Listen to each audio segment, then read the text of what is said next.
Bismillahirrahmanirrahim. Assalamualaikum warahmatullahi wabarakatuh. Pada kesempatan kali ini, saya akan menjelaskan tentang algoritma dan pemrograman 2, khususnya materi tentang array. Array di sini yang akan kita bahas adalah array 2 dimensi. Ya, kita mulai aja ya. Array 2 dimensi. Ya, pada pertemuan sebelumnya, sebenarnya apa itu array sudah dibahas. Kita akan ulang sebentar tentang array. Definisi dari array itu sendiri adalah sesuatu yang berbaris-baris atau berderet-deret. Ya, jadi ini ada sesuatu yang berbaris seperti ini atau berderet. Ini adalah ilustrasi dari array. Namun di dalam bahasa pemrograman yang dimaksud array adalah suatu variabel, ya. Variabelnya ini dia sejenis yang berderet-deret. Jadi dalam satu baris ini adalah variabel sejenis, ya, saling berderet satu sama lain. Sedemikian rupa sehingga alamatnya saling bersambung atau bersebelahan atau saling berdampingan. Jadi alamatnya antar satu kotak dengan kotak yang lainnya ini akan saling berdampingkan. Kalau diilustrasikan mungkin kalian pernah melihat ruang kelas, ya, di mana ruang kelas itu akan saling bersebelahan dengan ruang kelas yang lainnya. Nah, setiap ruang kelas punya nomor. Kita anggap itu adalah alamat dari suatu array. Ya, misalkan 601, 602, 603 dan seterusnya. Nah, itu adalah alamat dari kelas. Sedangkan array ini nanti dia mempunyai alamat, dan alamatnya itu akan saling bersebelahan. Nah, setiap kotak dalam array itu disebut dengan elemen atau sel atau lokasi atau kolom. Namun yang lebih sering digunakan dalam array ini biasa disebut dengan indeks. Array 2 dimensi, ya, sekarang kita bahas dengan array 2 dimensi. Array 2 dimensi dapat dipandang sebagai gabungan array 1 dimensi. Ya, ini ada array 1 dimensi sebanyak 3 buah, ya, array A, array A1, array A2 dan array A3.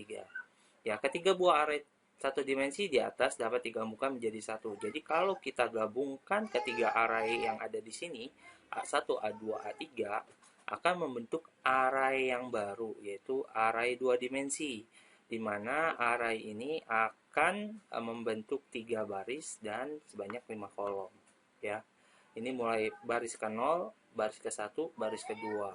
Nah, ini mulai kolom ke 0, kolom ke 1, ke 2, ke 3, dan ke 4.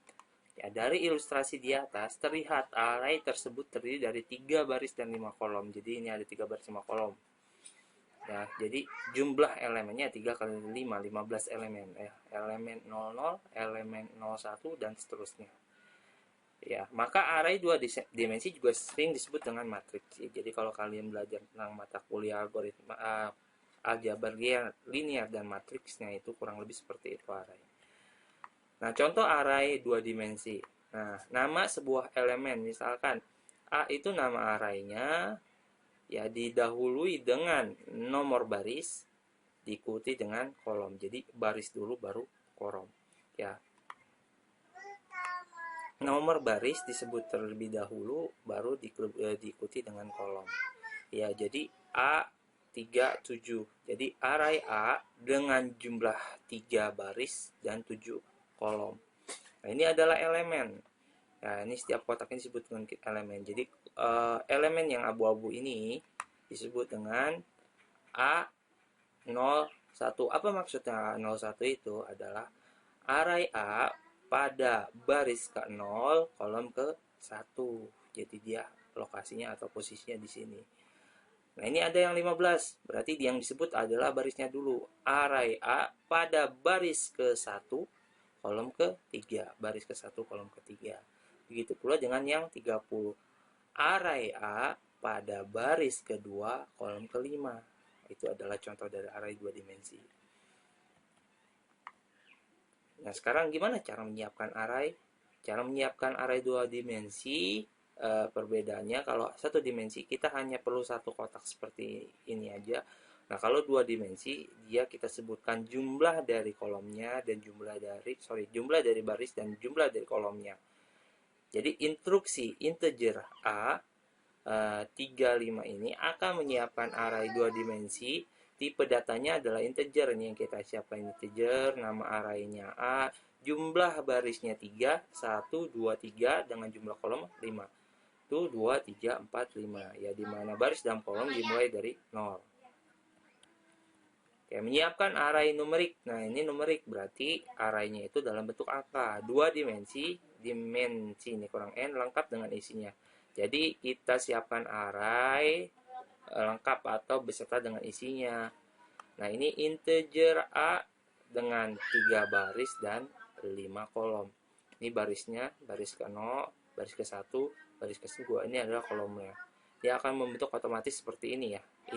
Ini jumlah baris, ini jumlah kolom. Nah, ini adalah isinya. Nah, ini sebenarnya tanpa dibentuk seperti ini, kita tulis dalam satu baris pun dia bisa. Jadi akan mengurutkan otomatis. Ya, ini baris ke-0 mulai dari kolom ke-1 ke 0, kolom ke-1, ke-2, ke-3, ke-4. Nah, dia langsung ini ada berpindah menjadi baris ke-1 0, 1, 2, 3, 4. Nah, ini pindah ke baris ke-2. Oke, atau kita tulis dalam 2 baris atau kita tulis dalam. Jadi semuanya pun bisa gimana, tapi yang kalau kita perhatikan yang paling mudah dibaca adalah yang atas, dimana dia terdiri dari 3 baris dan 5 kolom. Jadi ilustrasinya akan bentuk seperti ini ya. Nah, ini akan disiapkan array 2 dimensi lengkap dengan isinya dengan ilustrasi berikut. Jadi ini 15 kolom ya, tapi kalau kita hitung, nah di baris terakhir itu hanya memiliki 2 kolom. Nah, sisanya akan diisi dengan 0 ya. Jadi kalau ada seperti ini akan diisi dengan 0. Nah, ini juga kalau misalkan kita tidak tentukan jumlah dari barisnya, ya dia akan tetap menyesuaikan jumlahnya. Ya, ini akan menjumlahkan seperti ini. Nah, ini sama seperti yang sebelumnya juga. Nah, sekarang kita mengisi array. Kalau tadi kita menyiapkan, sekarang kita ingin mengisi. Nah, awalnya kita punya array. Misalkan ini ada 3 baris dan 5 kolom. Ini belum punya isi, ini masih kosong seperti ini. Nah, array-array ini yang kotak-kotak ini mau kita isi dengan nilai angka. Misalkan di 0,0 kita isi nilainya 10, ya di 0, 1 isinya 20 dan seterusnya. Nah, biasanya untuk keseragaman pemikiran atau penggunaan array ya itu digunakan I untuk baris, mewakili baris yang ada di sini, sedangkan J untuk mewakili kolom. Ya. Oke, gambarkan kembali array tersebut lengkap dengan isinya bila diisi dengan instruksi berikut. Ya, jadi ini ada array A 1 2 diisi 17. Berarti array A yang ada di sini pada baris ke-1 berarti ini ya. Kolom ke-2. Baris ke-1 yang ini sama kolom yang kedua berarti dia adanya di sini ya, diisi dengan 17, sehingga jawabannya kalau kita jawab adalah seperti ini gitu. Yang kedua, gambarkan kembali array tersebut dengan isinya bila diisi dengan instruksi. Nah, sebelumnya kita isi satu-satu, sekarang kita isinya menggunakan looping ya. Ada variabel J ya, ini digunakan untuk arraynya. For J sama dengan 0. Jadi J itu tadi kita gunakan untuk kolom ya. J-nya 0, J kurang dari 4. Nah, kurang dari 4, penambahan nilai J-nya adalah 1. Jadi A sama dengan 0. A yang ke 0, ya baris ke 0, diisi J. J-nya yang berpindah jadinya. Jadi akan seperti ini. Ya, jadi kita mulai J-nya 0 ya. Jadi dites, apakah J-nya 0? Ya, kalau J-nya 0, dia akan ngecek kondisi. 0 lebih kecil dari 4 enggak? Ya, kalau iya, dia akan menjalankan instruksi yang di sini. Di mana A yang ke 0, 0 itu untuk baris. Nah, J-nya berapa? J-nya 0. Jadi, yang ini ya, A 00 diisi 17. Dia looping. Sekarang J-nya nambah 1. Ya, 0-nya ini nggak berubah. Jadi, 0, 1 diisi 17. Sekarang J-nya nambah 1 lagi. Jadi 0, 2, 17 diisi 17 lagi.